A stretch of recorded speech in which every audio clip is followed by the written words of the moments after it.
Bien, hoy vamos a seguir con la parte de las perfecciones de Dios y vamos a hablar de que Dios es perfecto, ¿sí? Que quería por ahí empezar preguntando y que lo charlemos un poquitito. ¿Qué significa? ¿Qué creen que significa que Dios sea perfecto?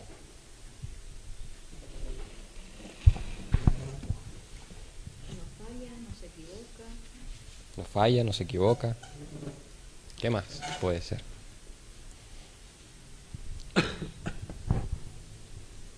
Cualquier respuesta es válida. Perfecto no tiene ni una, nada que hablar, ¿cómo se dice? Ni una imperfección, nada que... Sí, no tiene nada de malo, ni una imperfección. Sí. Yo me anoté acá que no tiene posibilidad de defecto, va más por ese lado. También que no le falta nada a su persona y a sus obras.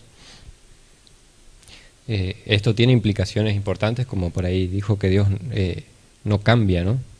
Si es perfecto, Él no puede modificarse, no puede mejorar o empeorar, y esto vamos a ver más adelante, que nos asegura de que Él, al ser perfecto, es digno de toda nuestra confianza.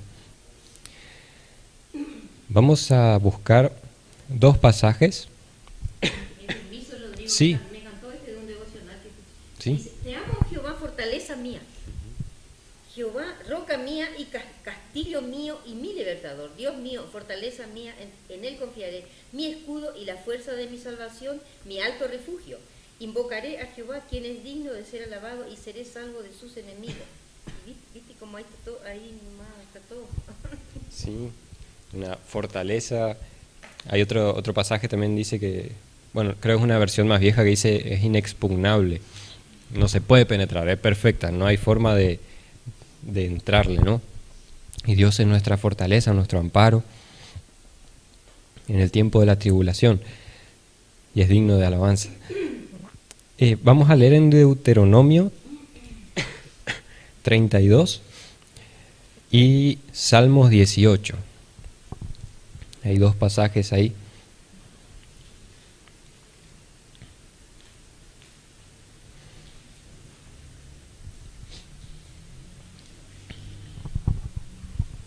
¿32 cuánto?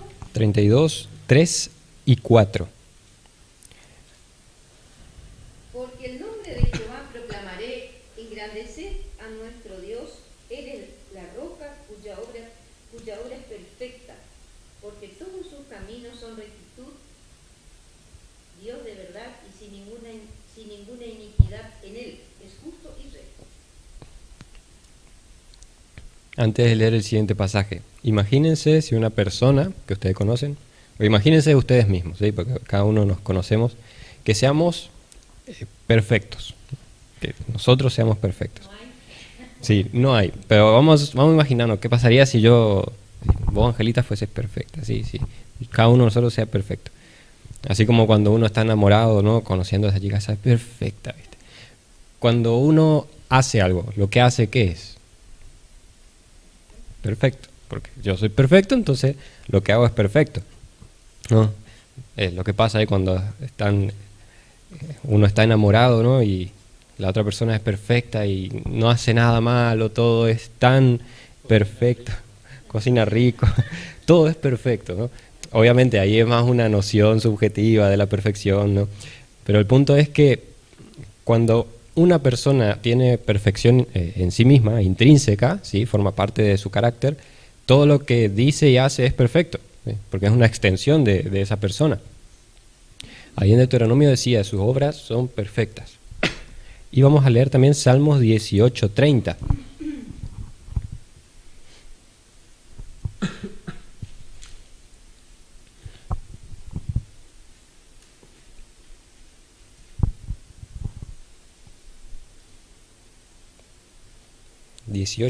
¿Quién encuentra lo lee? En cuanto a Dios, perfecto es su camino, y acrisolada la palabra de Jehová, escudo es a todos los que en él esperan. Miren cómo se conectan acá, ¿no? El camino de Dios, sus acciones, su palabra, todo eso es perfecto y es digno de confianza, ¿no? Vamos a leer un último pasaje que nos habla sobre esta realidad de Dios y su perfección en Eclesiastés 3, este libro de posiblemente Salomón, Eclesiastés 3. La mayoría aquí son damas y creo que, bueno, esta ilustración, este pensamiento les aplica más a ustedes. Vieron que cuando hay que salir a algún lugar está el dilema de la mujer de la pila de ropa, cuál ponerse, ¿no? El hombre siempre saca las 2 o 3 de arriba, ¿sí? Pero las damas tienen esa característica de ser un poco más meticulosas en su vestido. Ahora, tienen ahí su, ¿cómo se dice? Su actividad, ¿no? De elegir. A veces eligen una y como que les queda. Dicen, esta me gustó, ¿no? Pero a veces como que no, hasta que encuentran el que les queda bien combinado. No sé cómo funciona ahí, si tiene que ver con el clima o con distintas, las lunas, porque un día les queda bien y otro día no, según sus criterios. Y después que se pusieron la ropa, que eligieron, que les queda bien, vamos con los zapatos, ¿no? Y ahí va el zapato. Sí, hay algunas que tienen más, pero con que tengas 2 ya tenés problemas ya, porque tenés que elegir cuál de los 2, ¿no? Y después con collar, aritos, sí, constantemente. Las damas tienen eso que comparado con los hombres es algo que Dios les dio a ustedes, a nosotros no, por eso siempre nos vestimos igual, y como ustedes son la corona de la creación, pero llega un momento en que dejan de ponerse cosas encima, ¿no?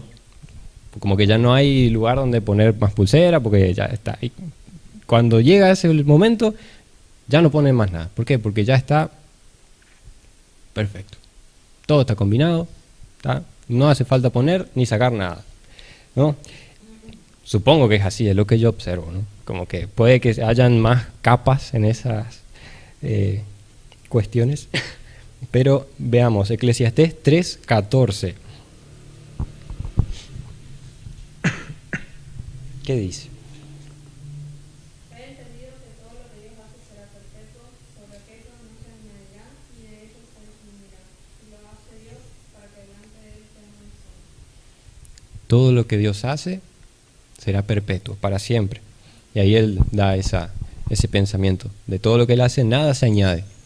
Tampoco nada se quita. ¿Por qué? Porque no hace falta añadirle nada ni quitarle, porque ya está en perfección, ¿sí? Cuando algo es perfecto, no hay que añadirle ni quitarle nada. Y Dios lo hace para que temamos delante de Él. Estos pasajes que leímos nos hablan de sus obras, ¿no? De su camino, de su carácter, cómo es perfecto. No sé si alguien quiere añadir algo hasta acá, antes de pasar a la siguiente partecita.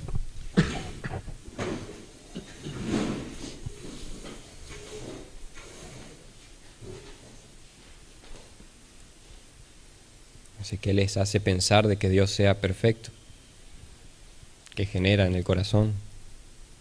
O si alguna vez pensaron en esta realidad de Dios perfecto, ¿no?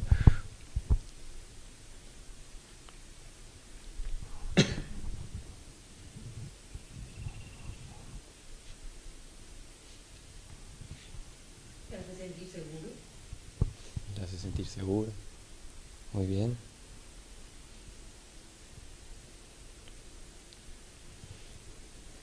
Vamos a ver un poco más sobre nosotros como sus hijos, como cristianos, ¿no? Leímos que la obra de Dios es perfecta, ¿no? Su carácter es perfecto y eso es digno de confianza. Sus obras son perfectas. Y vamos a leer en Efesios 2:10, ¿sí? Para ir haciéndolo de a poco, un poco más práctico, ¿sí? Porque uno a veces piensa, Dios es perfecto, y bueno, ¿cómo influye eso en mi vida, no? De muchas maneras, pero vamos a ir viendo de a poco. Efesios 2:10, a ver qué dice.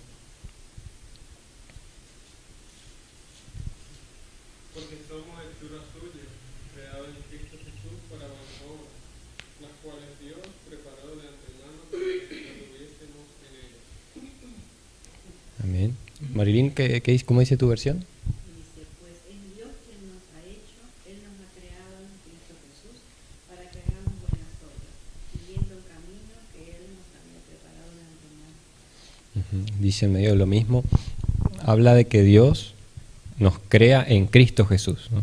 Hechura suya. Acá Pablo está hablando del nuevo nacimiento.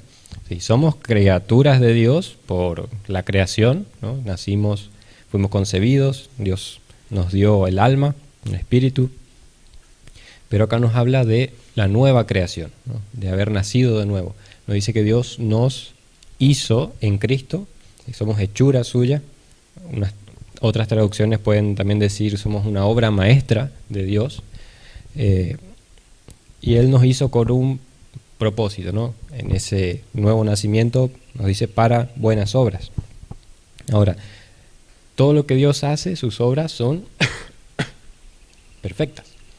Entonces nosotros como cristianos, al haber nacido de nuevo, esa obra es una obra perfecta de Dios, ¿no? Y ahí como que uno empieza, pero será porque como que yo no lo percibo tan así muchas veces, ¿no? Como que sigue habiendo pecado, sigue habiendo cosas con las que uno lucha.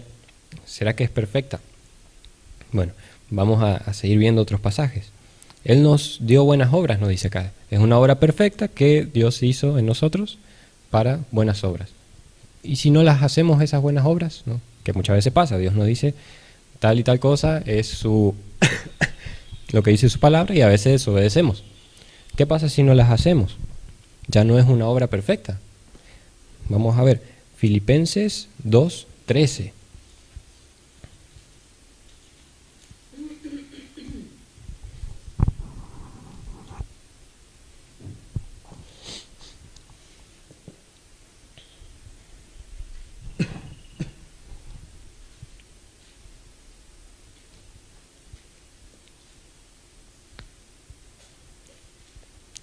¿Qué dice? Nada hagáis por contienda o por vanagloria, antes bien con humildad, estimando cada uno de los demás como superiores a él mismo. El 13, perdón. El 13. Filipenses 2:13.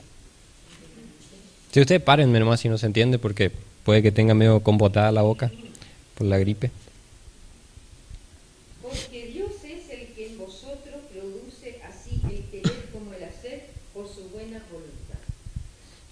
Este es un pasaje muy lindo, que muchas veces uno puede caer en el, ¿cómo se dice? En la frustración o en la tristeza de, pucha, que no logro vivir una vida que Dios desea, y intento y no hay caso.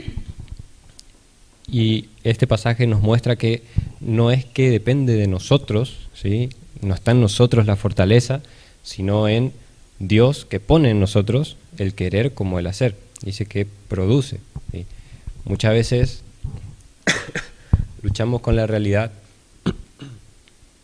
de, bueno, el pasaje que leíste, ¿no? Que no hagan nada por contienda o vanagloria. ¿Cuántas veces hacemos algo para solamente pelear o para ser mejor que el otro? Y ahí nos preguntamos, pero Dios, realmente esto no es que yo quiero hacer tu voluntad, ¿no? Como que yo no es sincero con Dios, tengo unas ganas de pelear con aquel que no te imaginas. En mí no está el querer, menos el hacer. Entonces, este pasaje nos muestra que de alguna manera Dios nos dice, no está en vos. Es Dios quien a través de su Espíritu produce en nosotros. Entonces, cuando se nos presenta una situación así que no queremos hacer lo que Él nos pide, es reconocer, Señor, no quiero, porque muchas veces el corazón de uno va por, Señor, yo quiero, pero me cuesta. No es que te cuesta, muchas veces ni siquiera querés. Si uno es sincero, no tiene ganas. Dios nos muestra que Él lo hace. Entonces, humillarse, reconocer que la obra perfecta viene de Él, no de nosotros, porque la perfección, el nuevo nacimiento viene de Él. Todo lo restante es nuestro, ¿no? Que no hay nada perfecto. Y otra pregunta que puede llegar a surgir, ¿no? Porque acá nos dice que Dios es, que en nuestra vida cristiana, nuestro caminar, va produciendo en nosotros el querer hacer su voluntad y el hacer su voluntad, ¿no? Que no es algo que surge de mí. Y la pregunta es, ¿y qué pasa si en algún momento Dios se cansa de mí? ¿Sí? Porque yo tantas veces ando ahí con mi corazón desobediente, ¿y qué pasa si algún día dice, no, ya fue, caso perdido, como se dice, ¿no? ¿Qué pasa? Vamos a leer Filipenses 1:6, que nos habla sobre la obra de Dios en nosotros, sus hijos.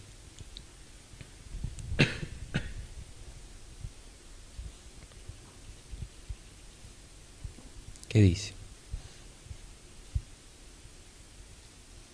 Estando persuadido de esto, el que comenzó en vosotros la buena obra la perfeccionará hasta el día de Jesucristo. No. Y si Dios es perfecto, no se cansa tampoco, ¿no? Su amor es perfecto, su misericordia es perfecta. Esto es lo interesante que tienen sus perfecciones, ¿no? ¿Se acuerdan que hablábamos de la grandeza de Dios el domingo pasado?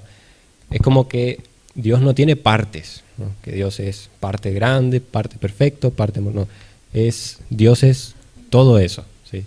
Entonces cuando uno piensa en el amor de Dios, piensa también en las otras perfecciones. Es un amor perfecto, un amor santo, un amor grande, ¿sí?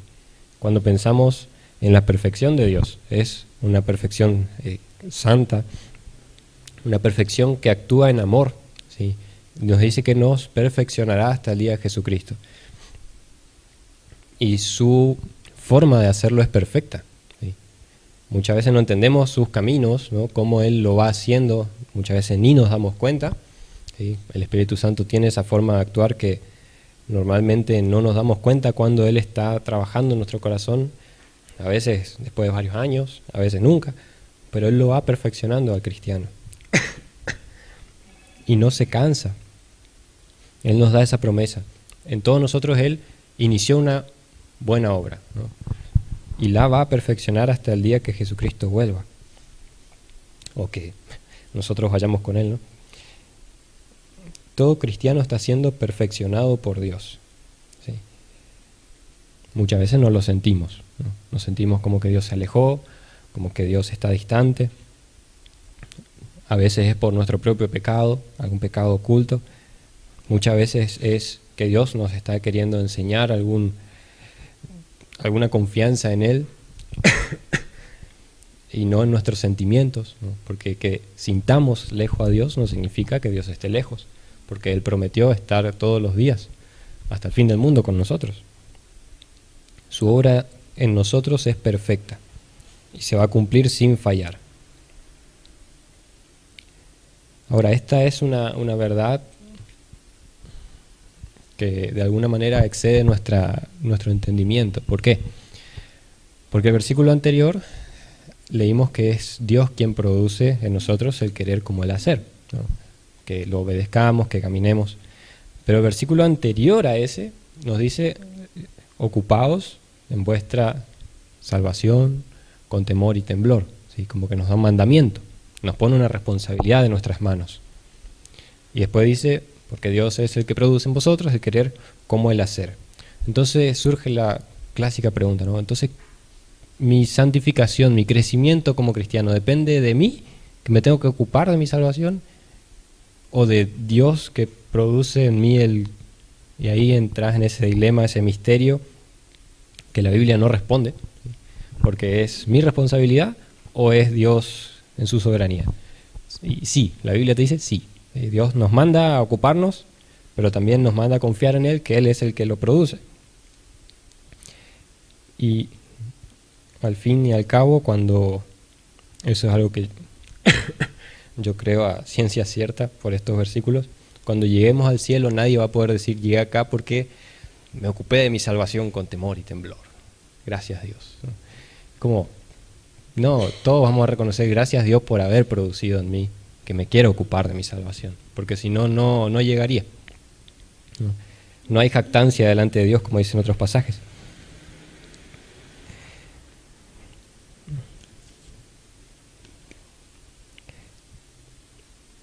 Vamos a leer Salmos 92:4. Si alguien quiere decir algo, puede decirlo, no hay problema.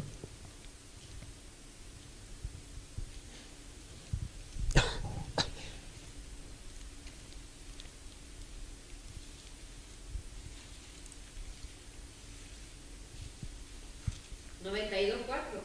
Sí. Por cuanto me has alegrado, oh Jehová, con tus obras, en las obras de tus manos me gozo.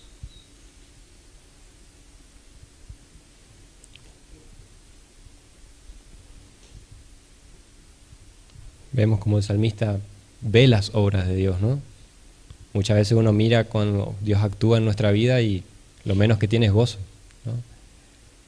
Pero el Salmo acá nos exhorta a ver más allá de lo que Dios de alguna manera orquesta alrededor nuestro, porque Él pone pruebas muchas veces y las pruebas no nos gustan, ¿sí? Ni siquiera las del colegio que los ponen los profesores. Es como, si es por mí, que no haya pruebas en la escuela, porque, cosa que detesto. Pero bueno, son necesarias, ¿no? Para comprobar el aprendizaje del alumno, etcétera. Pero Dios de alguna manera nos muestra que Él es un ser perfecto, ¿no? Veamos eso. Sus obras son perfectas. Entonces, yo puedo mirar a lo que Él hace en mi vida, aunque muchas veces no me guste, aunque a veces no lo entiendo, y mirar más allá de eso y mirarlo a Él. Y decir como el salmista, me has alegrado con tus obras, ¿no? En las obras de tus manos me gozo. Es difícil, ¿eh? Pero mirar a Dios y confiar en Él nos lleva al gozo. Estos días Sí. me caí con las dos rodillas y no me rompí nada. Entonces yo agradezco a Dios porque me caí, no me rompí nada. Sí. La vida duele, pero sigue siendo hermosa. Ah, sí. Pero me podía haber roto. Sí. Rodillas, manos. Sí, nada, siempre. ¿Cómo no voy a estar agradecida a Dios? Sí, es lindo estar siempre agradecido a pesar de la situación. Marta, no sé si es pariente tuyo, la esposa de Alberto. No, se rompió la mano. Y uno dice, Dios le quiere menos. No, Dios tiene un camino para cada uno. Y así es su obra, y lo lindo es que cada creyente esté contento con su porción, ¿sí? La porción que Dios le hace vivir, y esté gozoso. Y no mirar a los demás y decir, Dios le quiere más a aquel que a mí, porque su amor es perfecto, y si es perfecto no puede tener escalas para sus hijos, ¿no? Sí. Y, bueno, el versículo este ya lo leímos, Filipenses 2, que dice, ocupaos de vuestra salvación. El significado no es que nos tenemos que poner a obrar, a hacer cosas para que no perdamos la salvación, sino es ocuparnos, ¿sí? El estar ocupado en algo es dedicarle tiempo, dedicarle esfuerzo, porque ya lo tenemos, ¿no? ¿De qué manera? Y nos dice, con temor y temblor. Bueno, viviendo vidas dignas, viviendo vidas que reflejen ese llamado de Dios hacia nosotros, que tengan reverencia, ¿sí? Hacia Él, por eso dice temor y temblor, y gozo, que seamos humildes y dependientes. La salvación que Él nos dio en Cristo es algo grandioso que la mayoría de las veces genera en nosotros mucho gozo, ¿no? Que nos haya perdonado nuestros pecados, que nos haya librado del infierno, pero ese pasaje nos exhorta a no bandearnos de la línea, ¿no? De decir, bueno, ya estoy salvo, entonces ya está, ¿no? Como que ya tengo el trabajo, ¿qué importa, no? No, es seguir trabajando en nuestra santificación, porque la salvación que Él nos regaló es algo muy precioso y es algo a lo que Dios aprecia mucho, ¿sí? Porque su carácter, quién es Él, está de alguna manera conectado con lo que Él hizo en Cristo, ¿no? Si nosotros despreciamos lo que Cristo hizo, estamos despreciando a Dios, ¿no? Si no nos ocupamos, no miramos nuestra salvación con respeto y el temor, y hasta excede un poco más ahí con temblor, ¿no?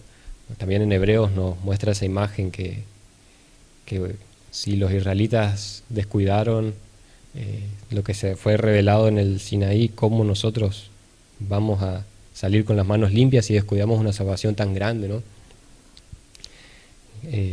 Entonces, como que Dios nos exhorta a tener respeto de lo que Él hizo en la cruz, ¿sí? En todos los sentidos prácticos que se nos ocurran, ¿no? Se puede ir a los más extremos, como a veces representaciones que se hacen por ahí burlándose de lo que Jesús hizo, ¿no? O los memes que hacen a veces en internet para burlarse, hasta cosas que uno sin querer lo puede llegar a hacer, ¿no? Cuando pasa algo, ¿no? Jesucristo. Y estamos de alguna manera usando su nombre y quién es su persona para, ¿no?, decir, ay, qué susto, y ya está, ¿no? Entonces, bueno, eso ya para pensarlo después. Vimos entonces sus obras perfectas, ¿no? Su carácter perfecto, entonces lo que él hace es perfecto, y su voluntad. Bueno, pasaje muy conocido, vamos a leerlo, Romanos 12:2.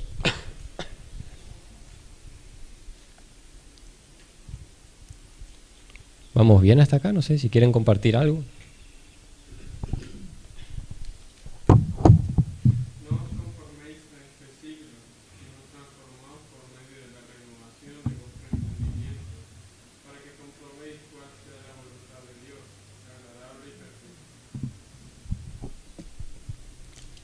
La voluntad de Dios. Ahora vamos a ver la voluntad de Dios, un par de pasajes. ¿Qué nos dice cómo es la voluntad de Dios? Agradable y perfecta. Y tiene uno más ahí. Buena, ¿no? La buena voluntad de Dios, agradable y perfecta. Que sea buena nos dice que es algo provechoso, algo que es recto, ¿no? Que no es malo, ¿no? Es una buena voluntad. Lo que Él quiere, esa es su voluntad, lo que Él desea, lo que son sus planes. Y esa voluntad buena también es agradable, ¿sí? Puede decirse también que es aprobado o aceptable. No sé si tu versión dice distinto las palabras. Algo cambia. Uh-huh. No vivan ya según los criterios del tiempo presente, al contrario, cambien su manera de pensar. Ese es lo sí. Para que así cambie su manera de vivir y lleguen a conocer la voluntad de Dios, es decir, lo que es bueno, lo que le es grato, lo que es perfecto. Grato. No es algo agradable. Y es perfecta, ¿sí? Cuando pensamos en lo que Dios desea, es algo que es un deseo perfecto, ¿no? Entonces, ¿cuál es la contraparte de no seguir esa voluntad que es buena, agradable y perfecta? Si no es la voluntad de Dios, la de quien sigo, ¿no? Y me queda la mía, ¿no? Y ahí está la constante lucha del cristiano de decidir entre seguir la voluntad de Dios o seguir mi entendimiento. Jeremías 17:9 nos dice cómo de alguna manera es nuestra voluntad. Perdón.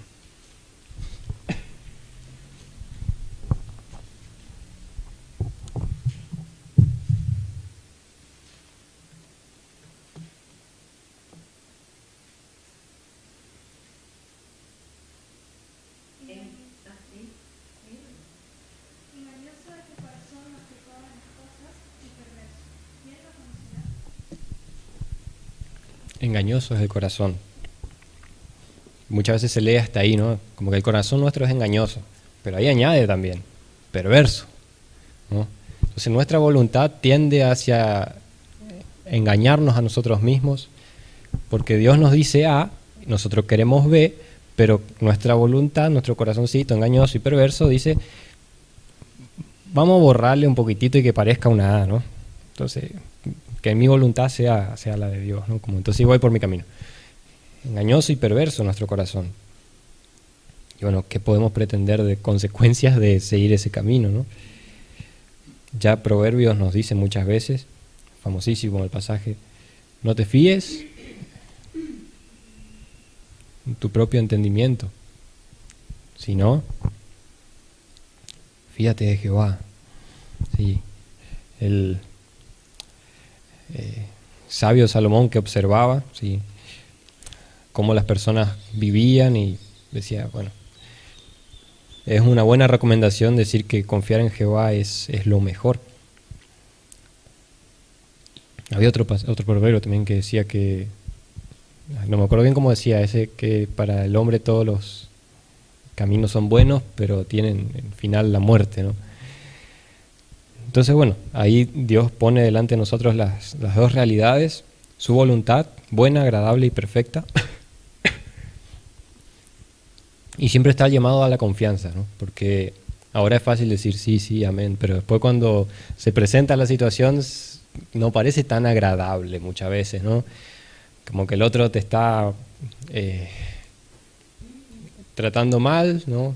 Qué sé yo, subió al colectivo y te empujan y pucha que te da ganas de pegarle un codazo porque se acomoden esa gurizada, ¿no? Y la voluntad de Dios es buena. ¿Cuál es su voluntad? No devolver mal con mal, ¿no? Entonces ahí es como, ¿será que es tan buena? Porque se ve buenísimo el codazo, se ve muy agradable, ¿no? Pero bueno, Dios nos dice, y en ese momento es acordarse, ¿no? Su voluntad es agradable. A la larga, cuando baje el colectivo, me voy a sentir mucho mejor de haber tratado bien a esa persona y haber glorificado a Dios que de haberle dado el codazo. Son cosas que me pasan a mí, les cuento como experiencia propia. Yo viajo en colectivo todos los días y suben muchos chicos en grupitos y yo también estuve en esa edad, así que no me acuerdo de alguien que me haya dado un codazo. En la práctica, más práctica como quien dice, sobre la voluntad de Dios, ¿se acuerdan cómo dice el Padre Nuestro? Hágase tu voluntad, en la tierra como en el cielo, ¿no? Y si yo pido eso a Dios, tendría que empezar por mí, ¿no? Que de alguna manera el cristiano, si seríamos perfectos, como quien dice, ¿no? Sería el cielo en la tierra, ¿no? Porque así como en el cielo se hace su voluntad, si todos nosotros haríamos perfectamente su voluntad, esto sería el cielo. Pero bueno, no pasa, todavía seguimos en perfeccionamiento. Y Salmos 48.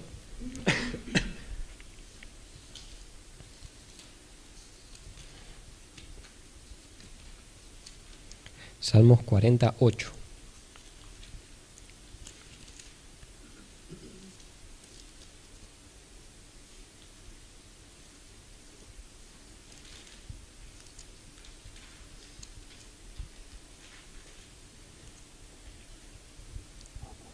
El hacer tu voluntad, Dios mío, me ha agradado, y tu ley está en medio de mi corazón.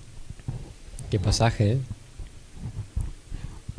De alguna manera esto también lo dice Jesús, ¿no? En Juan 4:34.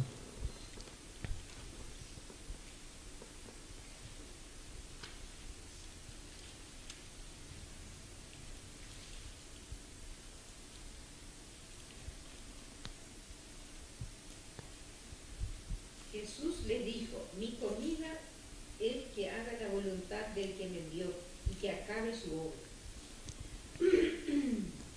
Hay que llegar a decir algo así, ¿no? Poner al nivel de la comida, el hacer la voluntad de Dios. De decir, bueno, antes que comer voy a hacer la voluntad de Dios, ¿no? Es como ponerlo a un nivel de necesidad absoluta, ¿no?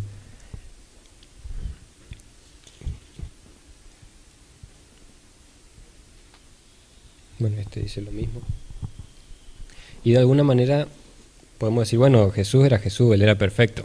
Sí, Él sí era el único hombre perfecto en la tierra. Nosotros no somos.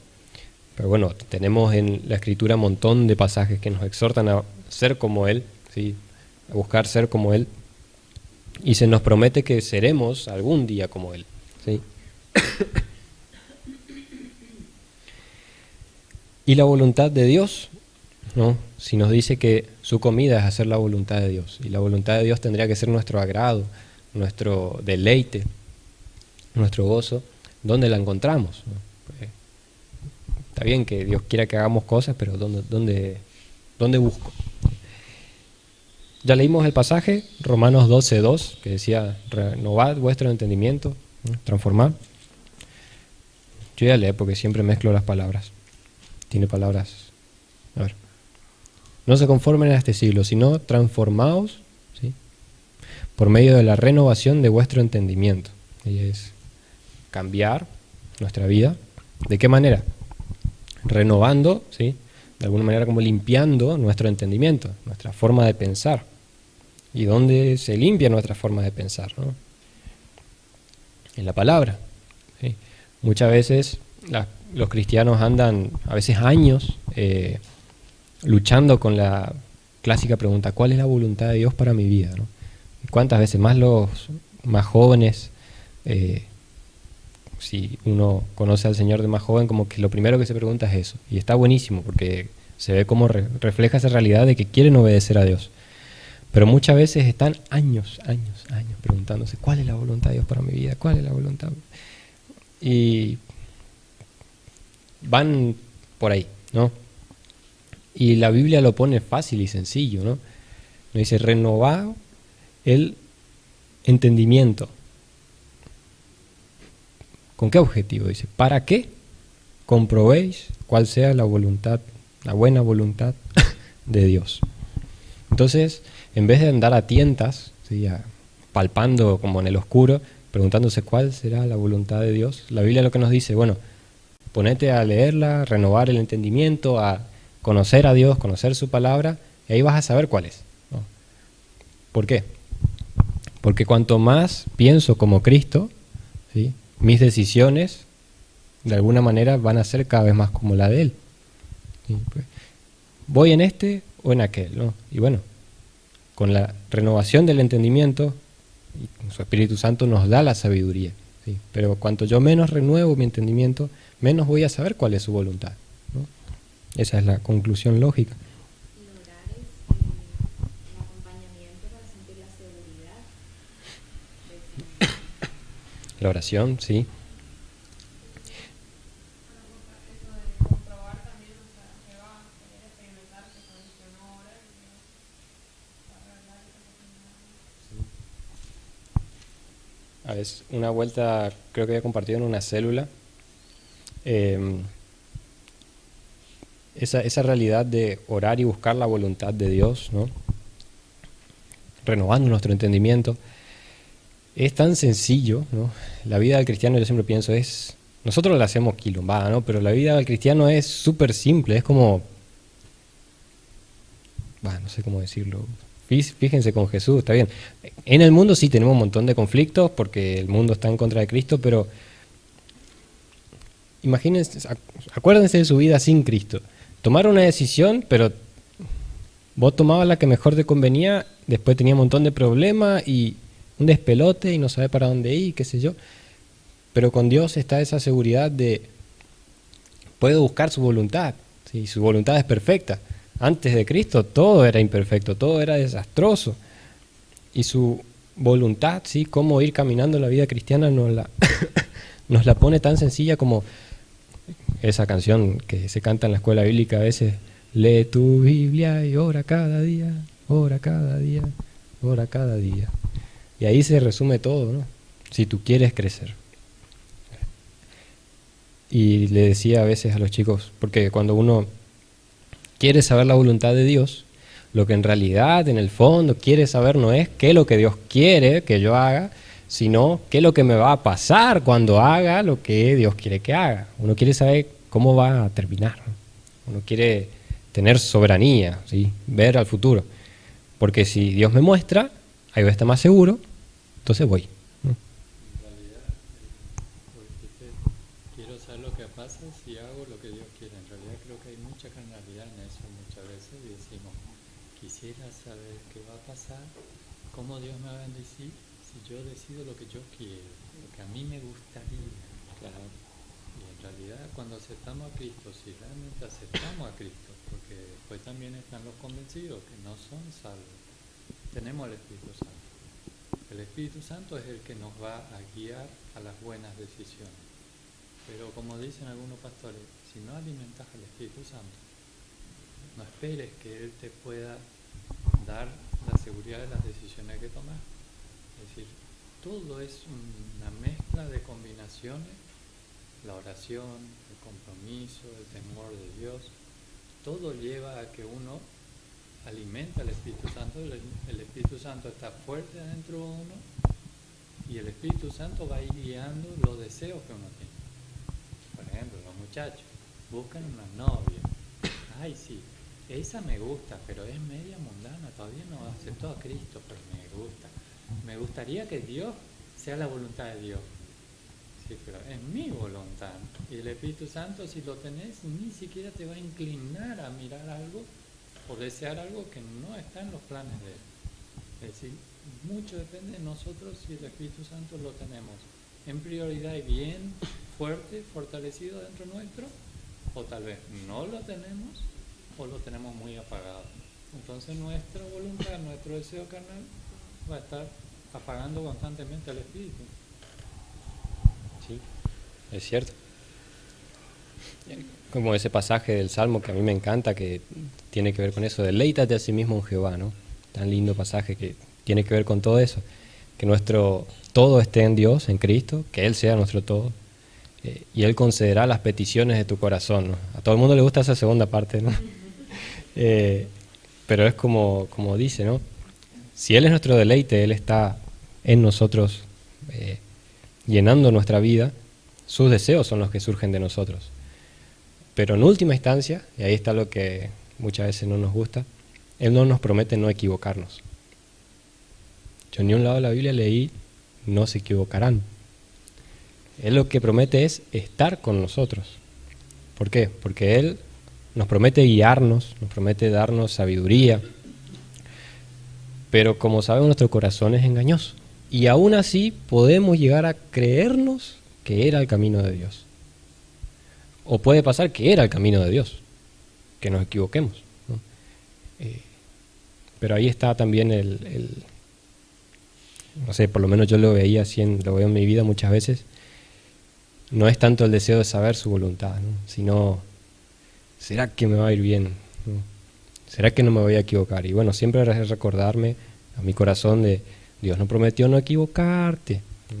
Hasta en las equivocaciones Él nos enseña. Por eso hay tantos pasajes de todas las cosas ayudan a bien a los que lo aman. No te dejaré ni te desampararé. Vos podés estar caminando en la voluntad de Dios y te puede ir bastante mal alrededor. Fíjense, David, un claro ejemplo de eso. Y que te vaya bien no significa que estés caminando en la voluntad de Dios. Fíjense en Salomón. Ya no me acuerdo cuántas esposas tenías, el registro civil solo trabajaba para él.